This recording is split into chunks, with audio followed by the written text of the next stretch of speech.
ભગવાન રામ રણમેદાની માલિપા આવ્યા રાવણને મારવા માટે, એટલે એને બાણ ખેંચ્યું બાણ, એટલે આ ડાબો હાથ આગળ હોય ગયો, જમણો હાથ પાછળ રહી ગયો ને. તો ડાબા હાથને અભિમાન આવી ગયું કે હું આગળ, જમણો હાથ પાછળ ને. એ રામના કાનાડો હતાઈ ગયો જઈને રાવણથી ડરીને.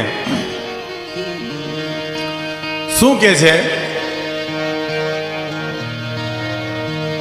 એ વામ કરવો ચરે દોનું સરખા છતાં અનવીરતા તું ધરે હાથ જમણા, પણ કોણ ભીડું અને કોણ બહાદુર હશે એ બધું પારખું થાય હમણાં.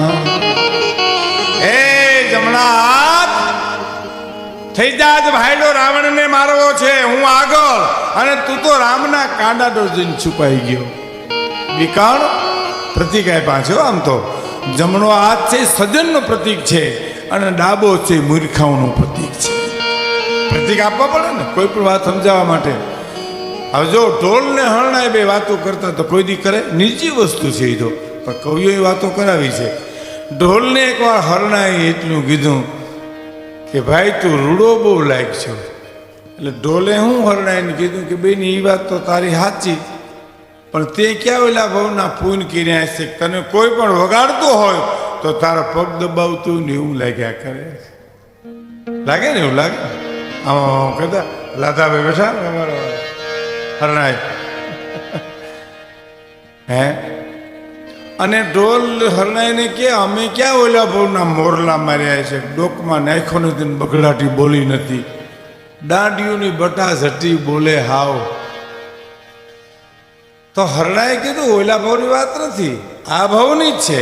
તો કે આ ભાવમાં અમે શું પાપ ને પુણ્ય કર્યા? તો કે પાપ ને પુણ્યની વાત નથી, અમે અમારું જીવન જગતના ચોકમાં ખુલ્લું મૂકી દીધા, મારા છિદ્રો ખુલ્લા મૂકી દીધા છે, અને તે તારી બે પોલ ઢાંકી દીધી છે. જેટલી પોલું ઢાંકો ને એટલા માર વધારે પડે, અને જીવતરને જેટલું નરસિંહ મહેતાની જેમ ખુલ્લું મૂકી દો, એવા રે અમે એવા રે, તમે કયો છો એવા રે. હે, મને એક જણે કીધું હતું, મને કે વિધાનભાઈ પુરુષોને આપણે હાથફેલ બહુ થાય, બહેનો નથી થતા, અને એની ઈચ્છા એવી નહોતી કે વધારે થાય એમ, પણ એને તારણ કે જે મને સાહેબ બુદ્ધ સાહેબ કીધું એ મારે આપણે કેવું ડૉક્ટર તરીકે, આપ તો ડૉક્ટર છો, એમડી ડૉક્ટર બુદ્ધ સાહેબનું આજ બહુ મોટું નામ સોરઠમાં, પણ એ ગામડાના માણસે મને એનું તારણ કીધું એ સાંભળવા જેવું છે. મને કે આપણને બહુ હાથફેલ થાય, બાયુને બહુ નથી થતા.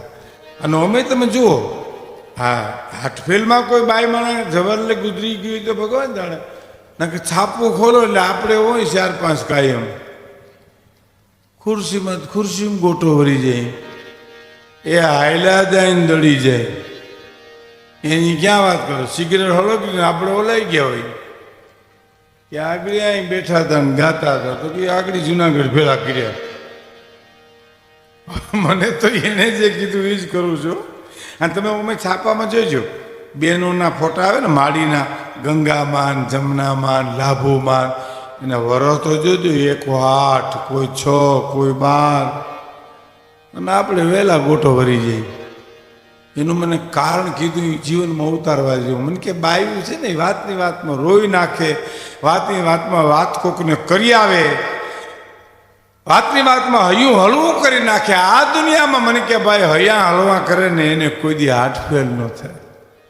અને આપણે મરીએ ત્યાં કોઈને કહીએ નહીં કે હુકામ ગોટો ભરી ગયો એમ.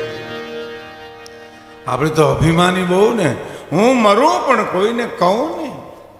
હા તો મય વરી ગોટો ભરી ગયા, ગોટા ખરેખર. હા એમ ઢોલ અને હરણાય એ પ્રતીક આપ્યા છે. ડાબો હાથ અને જમણો હાથ એ પણ પ્રતીક આપ્યા છે. ડાબા હાથે શું કીધું સાંભળજો, કે વામ કરવો ચુરે, વામ નામ ડાબુ, કર નામ હાથ, એ જ વામ કરવો ચુરે દોનું સરખા છતાં વીરતા તું ધરે હાથ જમણા, પણ કોણ વીરું અને કોણ બહાદુર હશે એ બધું પારખું થાય હમણાં. વીરતા તું ધરે હાથ જમણા. તમે ડાબા હાથથી ઘા કરો કે જમણા હાથથી ઘા કરો, ફેર પડે. વીરતા તું ધરે હાથ જમણા. મને હમણાં એક જણો કહેતો હતો, મને કે ગાંધીજી બે હાથે લખતા હતા અને હું બે હાથે ખાઉં છું. મને કીધું હા કહેવાય ને બે હાથે. મને કે હા ધન્યવાદ કહેવાય, પણ ગાંધીજીને યારે સરખાવવામાં વીરતા તું હાથ જમણા. પણ કોણ વીરું અને કોણ બહાદુર હશે એ બધું પારખું થાય હમણાં. અને હવે ડાબો હાથ બીજી ટકોર કરી જોઈજો. એ ખાનમાં પાનમાં અને વિપ્ર સુદાનમાં અને હરેક શુભ કામમાં મોર રેતો, પણ આજ કાયર બની છેક પાછળ રહ્યો અને રામના કાનનો ઓથ લેતો. કારણ કે આમ જ્યાં રામે ફરજ ખેંચી, આવ્યો ગયો અહીંયા, આવ્યો ગયો આગળ. પછી જમણો હાથ તો સજન બહુ સહન કરે, મૂર્ખું બોલે, બહુ બોલે. મૂર્ખા કહેવાય ખબર. એક જણો નીકળ્યો ને, એક ભાઈને કીધું કે બાકસ છે તમારી પાસે? બોલે કે હા. શું કરવી? સિગરેટ હળગાવવી. એમ તો ઘા તો બાકસું રાખવી જોઈએ. સિગરેટ પીવીને બાકસું ન રાખો, ઉયો ગયો. બીજો આવ્યો, બાકસ છે તો ઘા શું કરવી? સિગરેટ હળગાવી. સિગરેટ રાખો બાકસ નથી રાખતા, ઉયો ગયો. વિચાર કર્યો કે આમ નહીં દે. એક અંધારામાં ખૂણો હતો ને, આમાં મામા મામા મીડો કરવા કોક નીકળ્યો મૂર્ખો કે શું કરો? કે 10 રૂપિયાની નોટ પડી ગઈ પણ આમાં જડતી નથી ક્યાંય. કે લ્યો દિવાળી કરો. આમ દિવાળી કરી એટલે સિગરેટ હળગાવી લીધી. એટલે અને ઘડીક આમ આમ કરીને કે હવે નહીં મળે. બોલો હોયો ગયો, પણ મૂર્ખાએ વાહથી આખી બાકો બારી નાખી દો. આને ઓઈલો એમાં પ્રતીક છે સજન અને દુર્જન. પણ સાહેબ મનુભાઈની કવિતાની તાકાત તો તમે જો. જમણો હાથ શું બોલ્યો? હે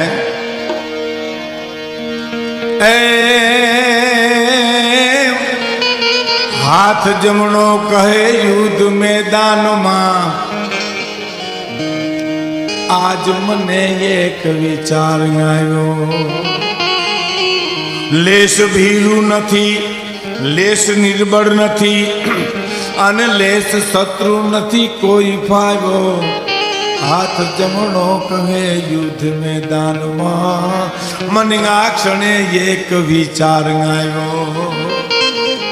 હે ડાબા હાથ, હું બીન પાછળ નથી રહ્યો, હું કાયર નથી, કોઈ દુશ્મન મારી પાસે ફાવ્યો નથી, પણ હું યુદ્ધ મેદાનમાં આજ રામ મારવા વાળો અને રાવણ જેવો દશાનંદ મરવા વાળો. તો આજ મને એક વિચાર આવ્યો. શું વિચાર આવ્યો? રામને કાનમાં પૂછવા આવ્યો. શું? કે એક મસ્તક પછી એક મસ્તક હણું, કે હણું 10 શિષ્ય એક હારે. એ રામની યુદ્ધ વિચારણા શું છે એને પૂછવા આવ્યો કાન દ્વારે. એને કાનમાં કહેવા આવ્યો છું કે હે રઘુકુળ મણી, એક પછી એક મસ્તક કાપું. એનો અમને આનંદ છે. હે એટલે મને યાદ આવે છે કે મા ભગવતી સોનલમાં એમ કહેતા, પછી ચાંદીગઢ આવે, માણેકવાડ આવે, મગરવાડ આવે, કેશોદ આવે, તો શું કહેતા ખબર? જયકરભાઈએ જે કીધું ને યુવાનો માટેની મારે તમને ટકોર માના શબ્દોમાં કરવી છે કે ભાઈ યુવાનો અટાણે પડીકી તમાકુની લઈ. ગુણવંત સાહેબ તો એમ લખ્યું છે કે આજે માણેકચંદ ને કપૂરચંદ ને છે ને બધી તુલસી. મને તો ગામડાના ભાઈ એમ કીધું હતું, મને કે બાપુ મરણ પથારીએ પીડ્યા છે ને છોકરાને કહે કે મારા મોઢામાં તુલસી મૂક તો આ પડીકી ખોશે ત્યાં. આ દિશા થાય છે આપણી, એ ન થવી જોઈએ બાપ. ઝકીરભાઈની વાતને હું એક સાહિત્યકાર ટેકો આપું છું. સાહિત્યકાર તરીકે આ અક્ષયનાથના મંદિરના સાનિધ્યમાં અને જોગમાયાના સાનિધ્યમાં આજે એક નિર્ણય કરજો કે કોઈ દિવસ તમાકુનું સેવન ન કરતા બાપ. બહુ જીવનમાં ખરાબ છે, અને જેથી એની ખબર પડશે ને તેથી બહુ મોડું થઈ ગયું છે. અને ગુણવંત શાહ તો એમ બોલ્યા છે કે દુકાનની પાનની દુકાનોમાં માણેકચંદની જે પડીકી ટીંગાય છે ને એ માણેકચંદ તમાકુની પડીકી નથી, પણ કેન્સરના પલંગ ટીંગાય છે. બહુ પરિસ્થિતિ વિકટ છે સાહેબ. એટલે કૃપા કરી અમારી સોનલમાં એમ કહેતા કે માણાને નશો તો માણહાઈ ન હોવો જોઈએ, પછી બીજા નશાની શું જરૂર છે? હે, પછી માં એમ કહેતા કે એનો જ્ઞાતિનો નશો હોવો જોઈએ કે હું આયર છું, હું મેર છું, હું ચારણ છું, હું રબારી છું, હું ભરવાડ છું, હું દેવી પૂજક છું, હરિજન છું, હું વાલ્મીકી સમાજનો માણસ છું. એનો એને નશો હોય સાહેબ.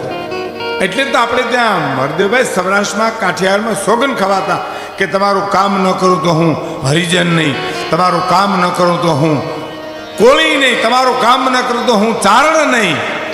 કેટલો નશો હોય છે સાહેબ. આ નશાની જરૂર નથી. ખેર, એની વાતો આપણે આગળ ઉપર કરશું. નશો શું દિશા કરે છે એ પણ માની પધારમણી હું માનું પ્રમાણે આ મેળામાં હું આવું ત્યાં સુધીમાં તો પહેલી વાર છે જીકરભાઈ, સાચું? અને મેં એમ કીધું હો, મેં કીધું ઘડીક બેસજો નકર ભાઈ મને કેવું થાકી ગઈ વહી જાવ એમ, પાછું ઓછું સંભળાય.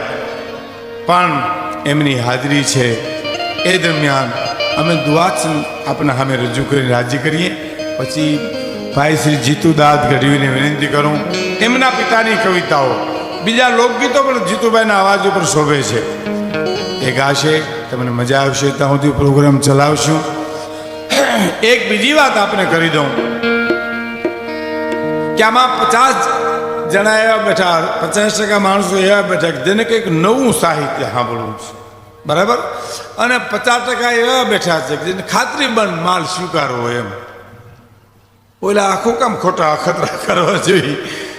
એટલે બે વર્ગને સાચવવાના પ્રયત્ન અમારા હશે તમારા સામે. હવે એક વિનંતી તમને, અને બહાર ગામ જાય એટલે વિનંતી જ કરાય કે આમ મજા આવે તો આમ સેજ ખખડતા રહેજો, એટલે અમને ખબર પડે કે આ દૂધ દોણામ ગયું કે હેઠું ગયું. એ બધું ભાઈ બરાબર કે સાંભળવું પૂરું થઈ ગયું સાંભળવાનું? તબોનમાં આવ એમ તો સારું. આ બધા જૂના જોગ્યો જ બધા મેળાના. અમારો બનેલી હકીકત તમને કહું, એક ગામડામાં પ્રોગ્રામ હતો. એક ભાઈ આમ સ્ટેજમાં ઊભા હતા માધવવારીને, ઘણી જગ્યાએ તમે એવા ચિત્ર જોયા હોય, એટલે ઊભા હતા. એટલે અમે પ્રોગ્રામ શરૂ કર્યો તો ભાઈ ઊભા હતા માધવવારીને. પૂરું થયું ત્યાં સુધી ઊભા રહ્યા, અને પૂરું થયું પછી મને પૂછ્યું કે આ બધું શું હતું? મને કે ભાઈ, મેં કીધું અમારી કઠણાઈ હતી. આપણે ઘંટી દોડવા જઈએ ને, હવે તો ક્યાં બધું હોયું ગયું, લોક સાહિત્ય મર્યું, બાકી તો આ વાસ્તવિક તો રહી નથી ને. ઘેરે ઘેરે ઘંટી થઈ ગઈ. પણ પેલા ઘંટિયા દળાવા જાય એટલે બેનો દીકરી પૂછે ઘંટીવાળાને કયો ગાળો આવે? તો બાજરાનો હાલે. તો પછી પૂરું થાય પછી મારા ઘઉં દળજી. કોઈ એમ નથી જી ઘઉં એની માથે મારા નહીં. એમ અમારે અહીંયા ગાળા હાલશે. ઘઉંનો ગાળો, બાજરાનો ગાળો, એક વધારાનો ગાળો અમે તમને પૂરો કરશું, શીણાનો ગાળો, કે જેમાં ફરસાણ હોય અને યુવાન વર્ગને મજા આવે. અમારો આશ્ચર્ય એવો છે કે દરેકને ગમે, દરેકની મર્યાદામાં આંચનો આવે છે. બેન દીકરી બેઠા હોય કોઈ પણ, કારણ કે જીવનમાંથી નીકળે છે ને. હા, મેં ભાઈને પૂછ્યું, મેં તમારા બાપુજી શું કરે? મને કે અફસોસ કરે અમે આવ્યા પછી. એ 15-20 દી પછી એના બાપા મને મળ્યા. મેં કીધું તમારા દીકરા શું કરે? મને કે એક ખેતી કરે, એક ગામનું કરે, એક કોખામો મળે એનું કરે, અને એક છે એ ખેતી બિન ખેતીની વાતો કરે. પણ મને કઈ સમજાતું નથી, કારણ કે મારે નવી જૂનીના છે. આ સરસ છે. આ તો મેં તમારા સામે રજૂ કરવાના છે, કારણ કે આ શેણાનો ગાળો છે. કારણ કે આમ ઓલું ઘઉં ને બાજરો ઘણા ભારે લાગે, એમ નો ઘડીકમાં ઉકલે, એમ વજન વાળું લાગે ને, એમ જે મિષ્ટાન છે વજન વાળું લાગે. આ ફરસાણ મજા આવે એવી વાતો, હાસ્યરસ ગીતોની સાથે અમે તમને મોજા આવશે ત્યાં સુધી અમે આનંદ કરાવશું. પણ બને ત્યાં સુધી આપ આપની જગ્યા ન છોડો અને અમને સાંભળવાના પ્રયત્ન કરજો. ગાળો બદલે ત્યાં સુધી રાહ જોઈજો એમ. હા, અને બીજું તમને એ કહું, વેરાવળમાં મારો પ્રોગ્રામ હતો 2-3 વર્ષ પહેલાં. મને ઉધરસ બહુ છેલી, શરદી ફ્લૂ આ વાયરા એવા છે ને. હા, ડોક્ટરો દર્દીને તપાસીને બીમાર થઈ ગયા. ડોક્ટરો લ્યો, એટલે વેરાવળમાં ગામ તો બોલી ગયો, પણ મને ઉધરસ બહુ આવે. વાત કરતા ઉધરસ આવે, ગાતા ઉધરસ આવે. પણ ગામડાના માણસ તો હોશિયાર બહુ ને. એક જણો ખંભે ખેડી નાખી સ્ટેજને સામે આવ્યો, બોલો, મને કે જય માતાજી. મેં જય માતાજી. મને કે આજે તો આજ છે ને, એમ ઉધરસ છે ને, એમ. મેં કીધું ભાઈ તો મને બરાબર સરખું નથી, ફ્લૂ જેવું છે, એટલે ઉધરસ. તો એમ કરો, તમે તમારે ભલે રહી, પણ હું જાઉં છું. એટલા માટે કારણ સાંભળજો કે મારા બાપાને ઘેરે ઉધર મૂળ બંધ જ નથી થતી.